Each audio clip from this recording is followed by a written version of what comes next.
Siapa yang tak sabar ingin segera berlibur ke Korea Selatan? Ya, per 1 Juni 2022, Korea Selatan resmi membuka pintu masuk bagi turis asing.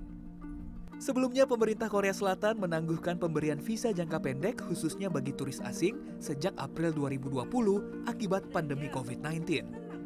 Nah, bagi yang ingin melakukan perjalanan ke Korea Selatan, ada beberapa yang harus diperhatikan. Pertama, Anda harus melengkapi sejumlah persyaratan untuk mendapatkan visa dari Korea Visa Application Center. Salah satu kelengkapan dokumen yang disyaratkan adalah sertifikat vaksinasi minimal dosis kedua. Setelah visa dan tiket perjalanan didapat, Anda juga harus memiliki bukti hasil tes PCR negatif dalam 48 jam sebelum keberangkatan dalam bahasa Inggris atau Korea. Nantinya hasil tersebut akan diperlihatkan kepada petugas loket bandara di Indonesia.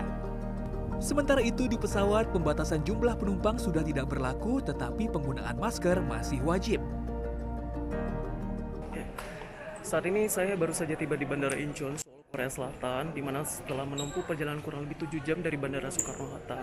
Nah, bagi Anda yang ingin melakukan perjalanan ke Korea Selatan, selain melengkapi keperluan pelengkapan visa, syarat vaksinasi, dan juga syarat hasil tes PCR negatif maksimal 48 jam, ada juga nih satu hal yang tak kalah penting untuk masuk ke Korea Selatan, yakni harus memiliki Q-code seperti ini. Nah, caranya seperti apa? Saya akan tunjukkan kepada Anda.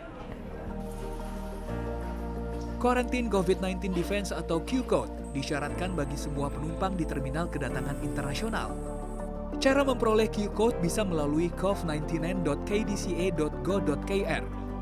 Ada 8 langkah yang harus dilalui, mulai syarat dan ketentuan, email, informasi paspor, alamat, dan nomor telepon saat Anda berkunjung ke Korea Selatan, hasil tes PCR negatif sebelum berangkat, sertifikat vaksinasi minimal dosis kedua, hingga kondisi kesehatan terbaru.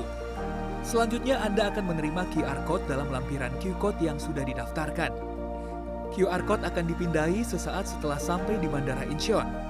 Namun, Anda harus bersabar menunggu proses pemindaian karena antrian di loket cukup panjang. Setelah dipindai, Anda harus melewati pengecekan imigrasi. Adapun tahap terakhir, Anda harus melakukan tes PCR. Nah, di Bandara Incheon ada loket khusus untuk tes PCR dengan biaya sekitar 80.000 won atau lebih dari Rp900.000.